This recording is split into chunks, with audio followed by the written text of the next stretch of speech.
무명한 유명인이라는 말씀의 제목으로 함께 은혜를 나누고자 합니다. 제가 가끔씩 하는 조크, 따뜻한 아이스 아메리카노 하나 주세요 하듯이 앞뒤가 맞지 않는 그런 제목인 것 같습니다. 무명한 유명인이다. 네, 오늘 이제 마지막 그 사사인 삼손의 이야기를 시작하려고 하는데요. 이 삼손의 이야기는 지금까지 사사들과 달리 그 이제 출생부터 이야기를 하고 있습니다. 보통 이제 성년이 된 사람을 하나님이 이제 부르셔서 사사로 사용하시고 그랬는데, 오늘 삼손의 이야기에서는 바로 그 부모들에 대한 이야기로 시작하고 있습니다. 그래서 이 부모들의 이야기를 통해서 우리가 어떤 영적인 교훈을 찾을 수 있을지 함께 생각해 보려고 하는데요. 먼저 이 부모들의 기사 나오기 전에 13장 이전에 12장에서 8절로 15절에서 이제 그 소사사들이 소개가 되고 있습니다. 이 사사기도 앞에서도 보면은 이제 기드온이나 드보라나 이런 사사들 나오면서 또 그냥 이름만 슬쩍 나오고 지나가는 그런 사사들이 있죠. 그 소사사들이 있는데, 저는 12장 8절로 15절에 그들을 이름만 있는 사사들 이렇게 좀 제목을 붙여봤습니다. 어떤 내용인가 한번 보시면은요, 12장 8절로부터 보면 이제 사사 입산이라는 인물이 나오는데, 입산에 대해서 이렇게 설명을 하고 있어요. 9절로 10절에서 그가 아들 30명과 딸 30명을 두었더니 그가 딸들을 밖으로 시집 보냈고 아들들을 위하여는 밖에서 여자 30명을 데려왔더라. 그가 이스라엘의 사사가 된 지 7년이라 입산이 죽음에 베들레헴에 장사되었더라. 한번 설명드린 적이 있는데, 지금 아들이 30명, 딸 30명이라는 얘기는 그만큼 자식을 많이 두었다는 얘기는 무슨 의미가 있어요? 아내를 많이 두었다는 얘기예요. 아내를 많이 두어서 그만큼 부귀영화를 누리고 있다는 겁니다. 그런데 기껏 사사로 부르심을 받아서 그가 남긴 거라고는 아들 30명, 딸 30명 두었더라. 근데 거기다가 또 무슨 말이 있어요? 딸들은 밖으로 시집 보냈고 아들들을 위하여는 밖에서 여자 30명을 데려왔더라. 무슨 얘기입니까? 바로 이 사사시대에 그들이 하나님 앞에 범죄하였던 것, 즉 가나안 족속들과 통혼을 하면서 그들과 교제하고 살아가는 겁니다. 하나님의 거룩한 백성으로서 살아가는 것이 아니라 사사임에도 불구하고 또 그 세상의 것을 따라서 세상의 그 사치와 부귀 향락에 취해서 지금 살아가고 있다라는 거죠. 참 불행한 일이죠. 그리고 뭐 7년 또 사사하다가 이제 죽었다, 뭐 이렇게 끝이 납니다. 또 그런가 하면 이제 그 다음에 11절로 12절에 엘론이라는 사사가 나오는데, 10년 동안 이스라엘을 다스렸더라. 그다음에 엘론이 죽음에 스불론 땅 아얄론에 장사되었더라. 뭐 이렇다 저렇다 할 것도 없이 그냥 엘론이라는 사람이 있었더라, 죽었더라, 뭐 이렇게 끝났습니다. 이름은 있지만, 사사라는 직분은 있지만 그저 한 것도 없이 유명무실하게 그냥 이렇게 마무리가 되어진 것 같습니다. 그리고 나서 13절로 14절에서 또 그 압돈이라는 사사가 나오는데, 그 뒤를 이어 비라돈 사람 힐렐의 아들 압돈이 이스라엘의 사사가 되었더라. 그에게 아들 40명, 손자 30명. 여전히 또 많은 아내를 두고 또 자식들도 많이 낳았다. 근데 여기에 더해진 게 있죠. 어린 낙이 70마리를 탔더라. 뭐 요즘 말로 하자면은 자식들한테 차 한 대씩 그 제네시스 하나씩 그냥 다 뽑아주고 뭐 그렇게 살았다, 뭐 이렇게 이해하시면 좀 쉬우실 것 같아요. 결국 사사라는 직분을 가지고 또 백성들을 또 지배하는, 또 판단하는 그런 통치자의 역할을 하지만, 그들이 한 거라고는, 성경에 기록된 거라고는 자식들 많이 낳아서 자식들 호의호식하고 잘 먹이고 잘 살았다, 그렇게 끝난다는 거죠. 결국은 개인의 욕심만 챙기고 사치 누리다가 그렇게 역사에서 사라진 사람들, 이름은 있지만 해놓은 업적은 없는 그런 사람들이라는 거죠. 저는 이 말씀을 보면서 한번 이런 생각을 해봤습니다. 과연 우리 자신들에 대해서도 우리 후대의 역사가 우리를 어떻게 평가할 것인가. 제가 우리 군산영광교회, 제가 기억이 맞다면 아마 6대 목사인 것 같아요.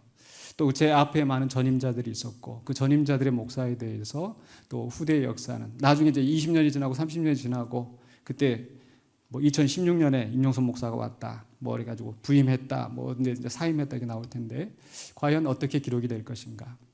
저뿐만이 아니라 몇 년도에 누가 장로가 되었다, 권사가 되었다, 집사가 되었다, 다 기록으로 남아있는데, 과연 그 남아있는 기록 가운데서 그가 권사가 되어서 한 일은, 장로가 되어서 한 일은 결국 이런 평가만 받는다면 얼마나 불행할까. 더군다나 하나님 나라에서 하나님 앞에 서게 됐을 때 우리가 어떤 판단을 받게 될지 한번 돌아봤으면 좋겠습니다. 그래서 내가 어떤 직분을 가지고 있는 것이 중요한 것이 아니라 정말 그 직분에 합당하게 또 맡겨진 일에 맡겨진 소임을 다 하고 있는지, 그저 유명무실한 직분만 가지고 있지는 않는지, 또 직분은 가지고 있는데 그 직분을 바른 일에 사용하는 것이 아니라 오히려 공동체를 어렵게 하고 힘들게 한 것은 아닌지 우리가 돌아보면서 바로 서는 우리가 되었으면 좋겠습니다. 그리고 나서 이제 13장에 가서 드디어 이제 삼손의 출생 기사가 나오게 되는데 1절에서 이제 이렇게 시작을 합니다. 이스라엘 자손이 다시 여호와의 목전에 악을 행하였으므로 여호와께서 그들을 40년 동안 블레셋 사람의 손에 넘겨 주시니라. 이렇게 사사들이 제대로 구실을 못하니까 이스라엘 백성이 또 범죄하지 않았을까. 그래서 또 다시 범죄하여서 하나님께서 그들을 블레셋 사람의 손에 넘겨주셨다. 40년 동안. 지금까지 나온 그 기간 중에서 가장 긴 시간입니다. 네, 그리고 나서 갑자기 13장 2절에서 이제 그 삼손의 부모를 소개하는 글이 나옵니다. 13장 2절 보시면요. 소라 땅에 단지파의 가족 중에 마노아라 이름하는 자가 있더라. 예, 마노아라 이름하는 자. 이름이 나옵니다. 그런데 그 다음에 그의 아내가 임신하지 못함으로 출산하지 못하더니, 그러니까 삼손의 아버지의 이름은 나왔는데 어머니의 이름은 안 나왔더라고요. 이 사사기를 보면 또 재미있는 게 사사시대 초기에 나오는 그 여인들을 보면 이름들이 그래도 소개가 되어져요. 드보라랄지 또는 이제 그 겐사람 헤벨의 아내 야엘은 뭐 이렇게 해가지고 이제 여인들의 이름이 나오는데 이제 뒤로 가면은 여인들의 이름이 안 나오고 그 다음에 이제 17장, 18장 계속 보면은 이제 또 여인들의 이름이 사라지는데요. 어쨌든 본문에서 보면은 삼손의 아버지의 이름은 나오는데 어머니의 이름은 안 나와요. 이름 없는 여인입니다. 그리고 그 여자에게 붙은 설명이라고는 불임하였더라, 출산하지 못하였더라. 지금도 만약 결혼을 해서 자녀를 기다리는데 자식이 없으면 얼마나 마음이 아플까요? 그런데 그 당시에는 더더욱 그러했습니다. 왜냐하면 하나님께서 생육하고 번성하라, 땅에 충만하라. 그러니까 이 다사는 하나님으로부터 복을 받았다는 증거예요. 그런데 여인이 출산하지 못한다. 저주받은 자로 인식이 되어질 것이고, 또 여자가 아들을 낳아서 그 아들이 아버지 상속권을 받아서 어머니를 부양해야 될 텐데 그 자식이 없으면 이제 정말 경제적으로도 굉장히 어려워지는 상황이 될 수밖에 없습니다. 그렇기 때문에 이 여인은 굉장히 불행한 그런 상황에 있던 이름 없는 여인이었습니다. 그런데 하나님의 사자가 나타나서 이제 네가 임신할 것이다. 엄청난 소식이죠. 그러면서 이제 특별히 지시하기를 4절로 5절에서 삼가 포도주와 독주를 마시지 말라. 어떠한 부정한 것도 먹지 말지니라. 그의 머리 위에 삭도를 대지 말라. 보통 임신해서 이렇게 하는 경우는 없는데 특별히 이렇게 포도주, 독주 마시지 말고 머리를 자르지 말고 이렇게 하는 이유는 뭐냐? 바로 5절 이하에서 나옵니다. 이 아이는 태에서 나옴으로부터 하나님께 바쳐진 나실입니다. 네가 지금 임신을 하는데 그냥 보통 아이가 아니야. 하나님 앞에 구별된 나실인이야. 그리고 거기에 덧붙여진 말이 있습니다. 그가 블레셋 사람의 손에서 이스라엘을 구원하기 시작하리라. 40년 동안 지금 블레셋의 지배 아래에 있었는데 자기 몸에서 날 이 아들을 통하여서 하나님께서 이스라엘을 구원하는 그 역사가 일어난다는 거, 엄청난 소식이죠.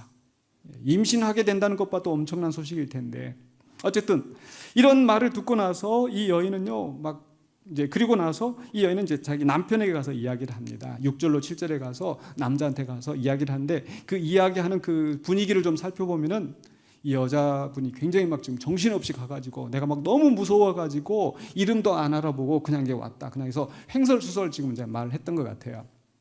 그럴 수밖에 없지 않겠습니까? 지금 이런 소식을 듣고 정신이 하나도 없는 거예요. 그런데 거기서 그 다음에 이 남편의 반응이 나오는데 이 아내의 말을 듣고 남편이 어떻게 했는가 보니까 13장 8절에서 이렇게 얘기를 해요. 주여 구하옵나니 주께서 보내셨던 하나님의 사람을 우리에게 다시 오게 하사 우리가 그 낳을 아이에게 어떻게 행할지를 우리에게 가르치게 하소서 하니 하고 하나님 앞에 기도했어요. 근데 이 기도를 살펴보면은 이 남편이 지금 어떤 마음으로 하는 것 같습니까? 하나님의 사람을 통해서 아내에게 선포가 되어졌고 그 아내가 포도주, 독주 마시지 말라 다 지금 전달이 됐거든요. 그런데 다시 그 사람을 오게 해서 지금 듣겠다는 얘기는 지금 아내의 말을 믿을 수가 없어서 그러지 않았을까. 근데 게다가 또 지금 이 남편이 덧붙이는 말이 뭐냐면은 우리가 어떻게 해야 될지, 우리가 어떻게 이 자식을 키울지 알려달라. 그 얘기는 이제 그 이 가정 안에서 이 주도권이 이 아내에게 넘어가는 것을 아마 용납하지 않고 싶었던 것 같아요. 그래서 자기도 뭔가 거기에 대해서 어떤 역할을 하고 싶지 않았었을까. 뭐 자세한 마음은 모르지만 어쨌든 여기에 표현된 그 문장을 보면은 그런 그 뉘앙스가 느껴지는 것 같습니다. 어쨌든 하나님이 그 말을 들으시고 하나님의 사자가 다시 나타납니다. 두 번째 나타납니다. 근데 두 번째 나타났는데 또 이때도 역시 보니까 그 여자만 혼자 있는데 나타난 거예요. 만약에 하나님이 이 마노의 말을 긍정적으로 들으시고 하셨으면은 같이 있을 때 나타나야 되는데 사실 또 여자 혼자 있을 때 또 나타난 거예요. 그러니까 이 여자는 가서 또 다시 한번 지금 이제 하나님의 사람이라고 하는 사람이 와서 지금 이야기를 하는데 막 이제 혼비백산이 된 거예요. 게다가 또 남편한테 또 한 소리 한번 들었을 것 같아요. 뭐 제대로 이렇게 들었지 지금 말이 지금 앞뒤가 맞지도 않고 막 이랬을 것 같아요. 그래가지고 남편을 찾아옵니다. 남편을 찾아와서 이제 그 남편이 와서 이제 이 사람에게 직접 묻는 거예요. 근데 그 사람이 그 하나님의 사람이 대답하는 말이 뭐예요? 똑같이 그 아내에게 했던 말과 똑같이 포도주와 독주를 마시지 말아라. 누구에 대해서? 바로 이 마노아의 아내 삼손의 어머니에 대해서만 이야기를 하는 겁니다. 어쨌든 이제 그 상황에서 결국 이제 그 다음 이야기는 조금 이제 시간이 많이 가니까 좀 넘어가고요. 자, 그래서 그리고 나서 이제 그 번제를 드리고 그다음에 불꽃이 번제물을 사르고 13장 20절을 보니까 불꽃이 제단에서부터 하늘로 올라가는 동시에 여호와의 사자가 제단 불꽃에 휩싸여 올라간지라. 이건 이제 사사기 6장에서도 보면 기드온도 좀 비슷한 상황이 있었어요. 기드온이 제물을 하나 드렸을 때 이제 그 제물을 태움으로써 하나님의 사람이구나 그런 이적을 보였던 거거든요. 자, 그랬더니 이 이적을 보고 마노아도 역시 두려워가지고 나는 이제 죽었구나. 그런데 이제 아내가 그걸 따독거려서 그 다음에 이제 13장 마무리에 보면은 결국은 여인이 아들을 낳고 이제 삼손이라 이름하고 이렇게 이제 이야기가 끝나는 거예요. 여기서 이제 설교가 끝나는 게 아니고 사실 여기서부터 이제 시작합니다. 무슨 얘기냐면요. 이 마노아의 아내라고만 소개되어지는 이 여인, 이 무명한 이 여인이 했던 이 무명한 여인에 대해서 우리가 살펴보면서 우리가 함께 영적인 교훈을 찾고자 하는데요. 첫 번째로는요, 이 무명한 여인은 은혜를 입은 여인이다. 아까 말씀드렸던 것처럼 불임입니다. 불행한 처지입니다. 세상적인 눈으로 보면은 실패한 사람이고 저주받은 사람이고, 그런데 하나님의 사자가 그에게 나타나서 임신할 것이다. 대단한 아이가 태어날 것이다. 이스라엘 구원을 시작할 아이가 태어날 것이다. 엄청난 은혜를 받았습니다. 사실 본문 가운데서 이 여자가 정말 이런 그 소식을 들을 만큼 뭔가를 했다는 기록은 없습니다. 그저 하나님께서 역사하셔서 주권적인 은혜로 이 여인에게 임신의 복을 허락하신 거죠. 어쩌면 이 여인은 바로 이 이스라엘의 그 당대의 모습을 보여주고 있는 것은 아닐까. 지금 그 땅에 거주하고 살고 있지만은 또 저주받은 백성으로서 심판받은 백성으로서 살고 있는데 하나님께서 그들 가운데 구원자를 세우셨어요. 이게 하나님의 은혜가 아니겠습니까? 오늘 본문 말씀에서 이상한 것은 아까 13장 1절에서 이스라엘이 다시 여호와의 목전에 범죄하여 하나님 앞에 악을 행하여서 블레셋 사람의 지배를 받았는데 지금까지 우리가 이 사사기 내용을 보면 그 다음에 무슨 이야기가 있어야 하나님이 사사를 세우셨던가요? 이스라엘 백성이 회개하고 하나님께 부르짖으면 하나님이 사사를 세우시는데 회개하고 부르짖었다는 내용도 없더라고요. 그래서 그런 가운데서도 여전히 하나님께서 그들 가운데 구원자를 세우시는 놀라운 계획을 시작하시는 겁니다. 우리의 구원도 마찬가지입니다. 우리가 하나님 앞에 구원받을 만한 그런 자격이 있어서 우리가 뭔가를 행해서 하나님이 우리를 구원하시는 것이 아니고 하나님의 주권적인 은혜로 섭리로 우리를 구원하신 줄로 믿습니다. 이사야서 63장 4절로 5절에서 이런 말씀이 있습니다. 이는 내 원수 갚는 날이 내 마음에 있고 내가 구속할 해가 왔으나 내가 본즉 도와주는 자도 없고 붙들어주는 자도 없으므로 이상하게 여겨 내 팔이 나를 구원하며 내 분이 나를 붙들었습니다. 하나님의 구원의 날이 다가오지만 인간으로서는 그 구원을 이룰 자가 없다라는 거예요. 누가 하나님의 뜻에 합당하게, 지금까지 우리가 사사기를 쭉 봐서도 우리가 볼 수 있는 것처럼, 알 수 있는 것처럼 정말 하나님의 뜻에 합당한 지도자가 없어요. 다 범죄하고 처음에는 제대로 시작하는 것 같지만 나중에는 또 넘어지고, 그러니까 우리 인간을 통해서는 아무런 희망이 없지만 하나님이 스스로 내 팔이 나를 구원하며 내 분이 나를 붙들었다는 것은 바로 하나님의 스스로의 권능으로 하나님이 계획하시는 구원의 뜻을 이루신다는 말씀입니다.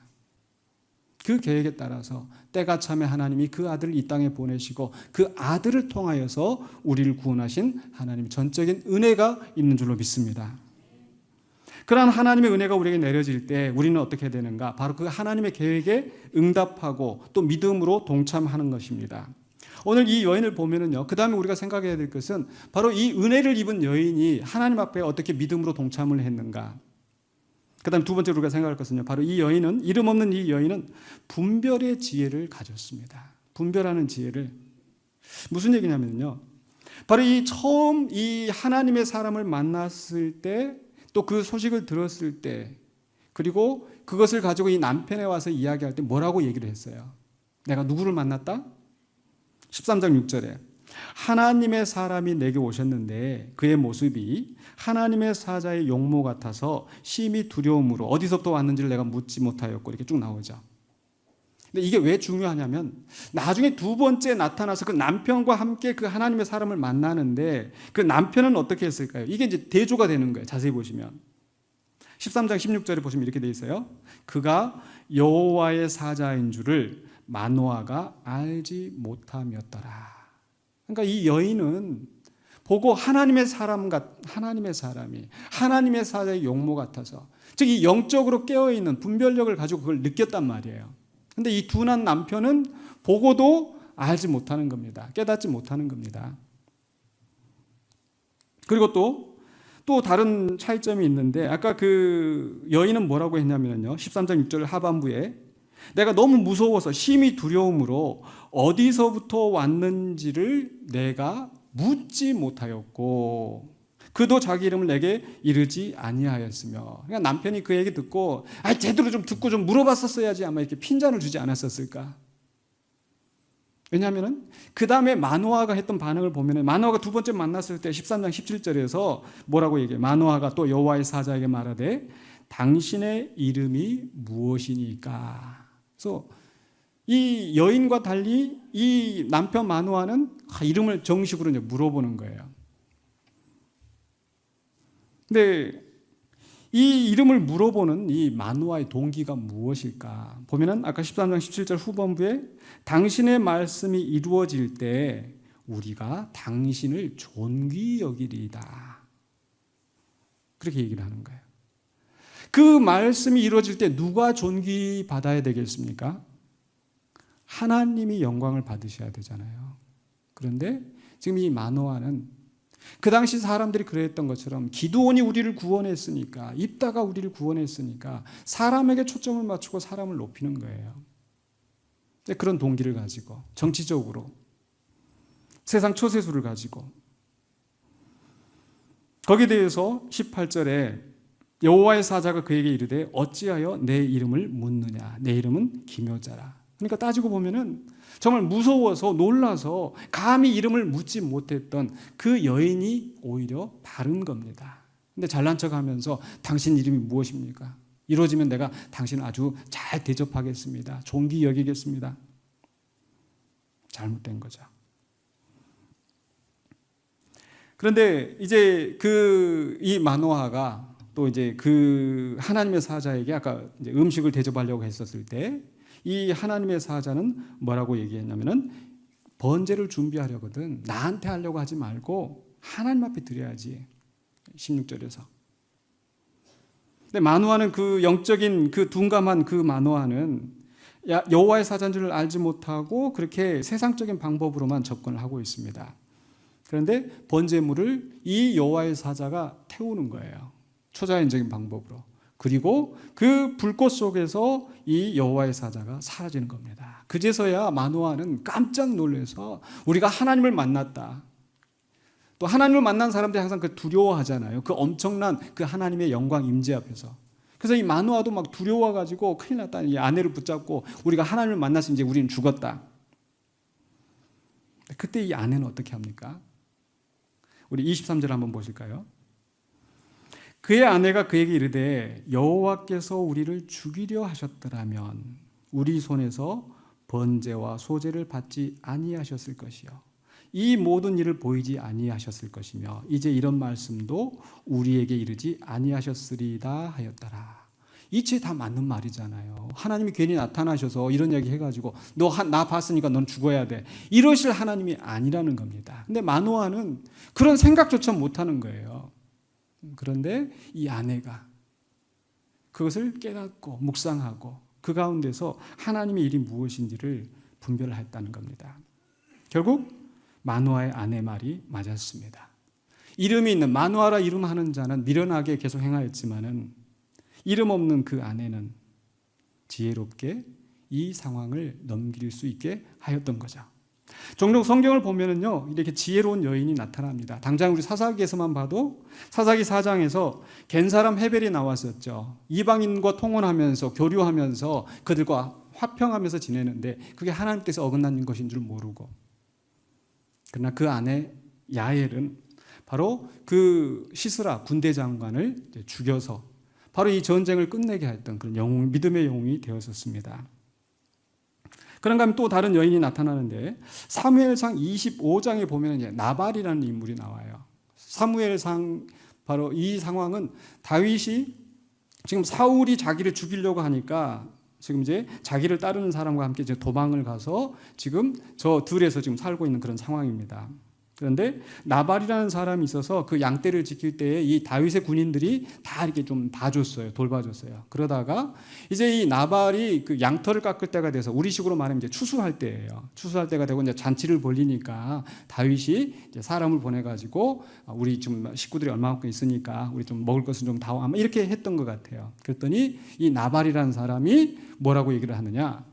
무슨 다윗이 누구냐? 요즘 말로 하면 무슨 듣보잡 이 나서서 음식을 달라고 내가 내 식구들한테 먹이려고 그랬지 내가 듣도 보도 못한 이런 인간한테 내가 먹이려고 했을까 하면서 조롱하고 보내버립니다.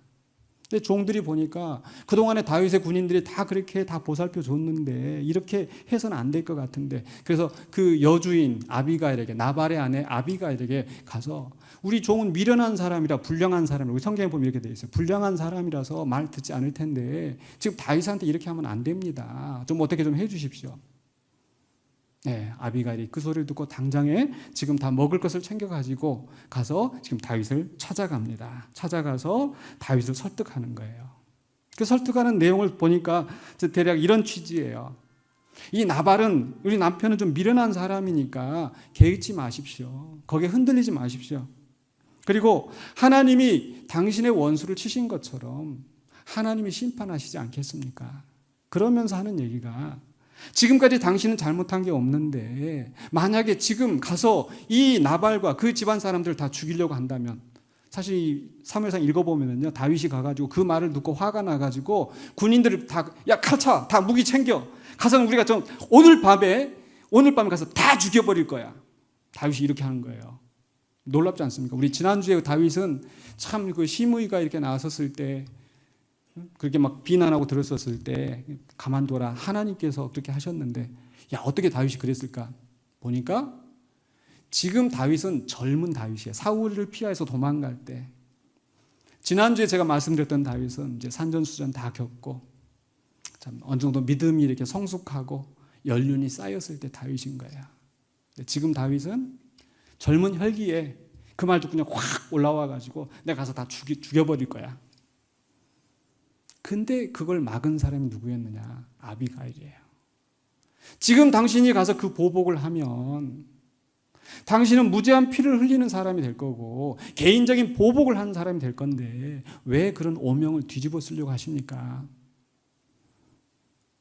그 말을 듣고 다윗이 깨달은 거예요.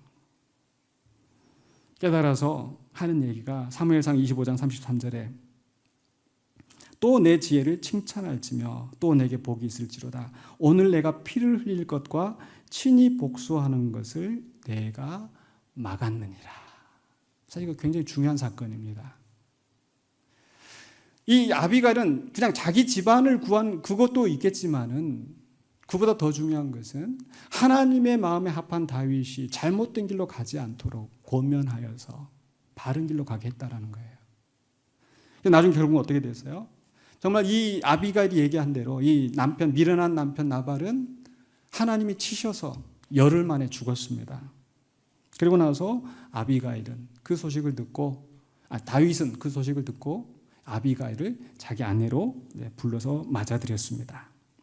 결국 아비가일은 지혜로 하나님의 일을 이루시는데 쓰임을 받았습니다.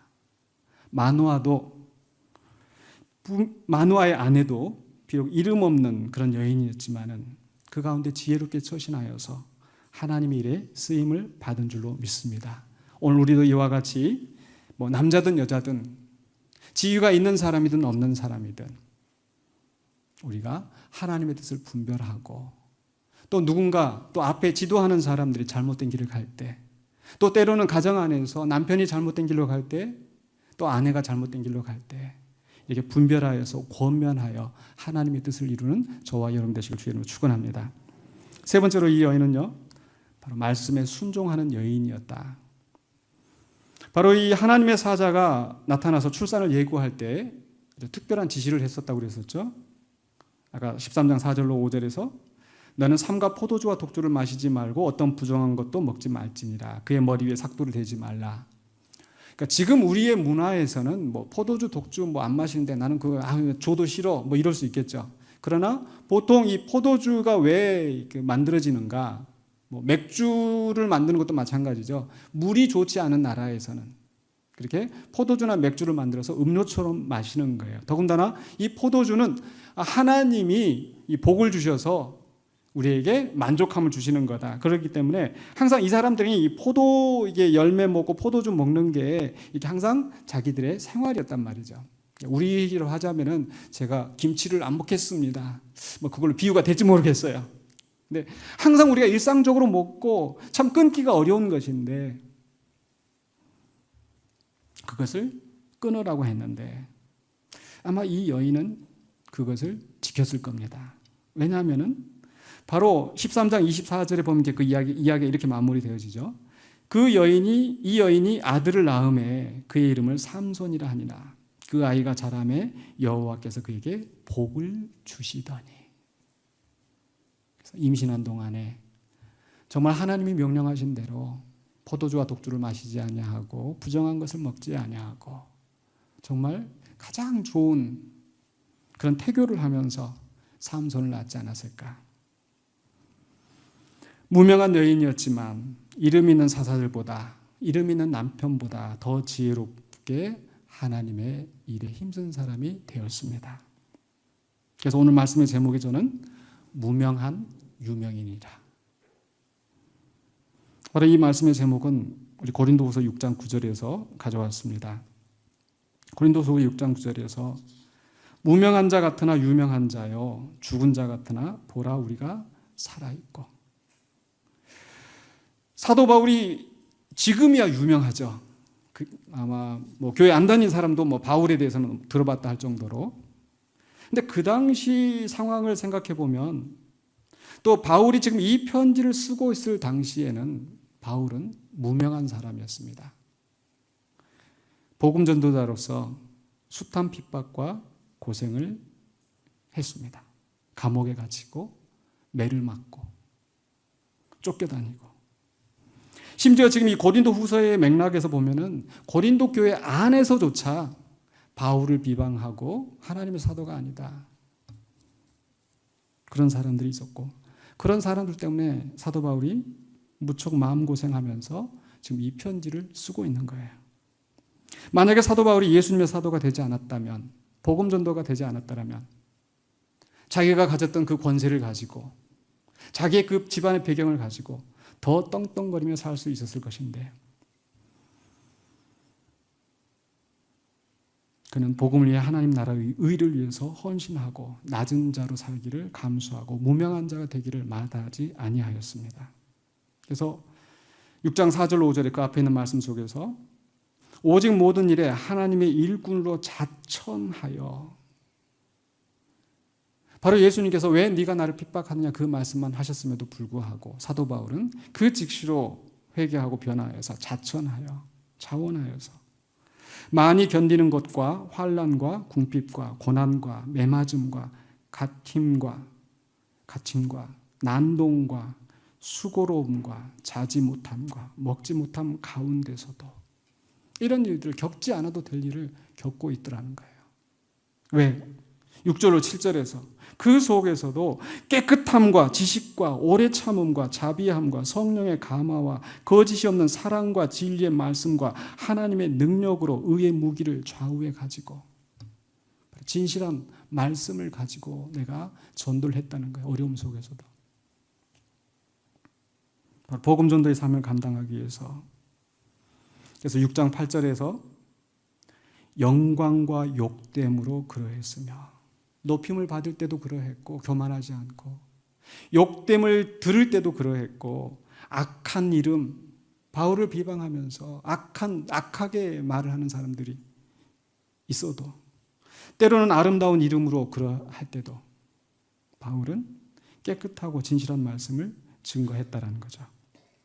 오늘 이러한 사도 바울의 생애가, 그런 속에서 바로 사도 바울은 바로 하나님의 말씀을 포기하지 않고 자기 사명을 감당했다라는 겁니다. 이것이 오늘 우리 그리스도인들에게 큰 모범이 되어야 될 줄로 믿습니다.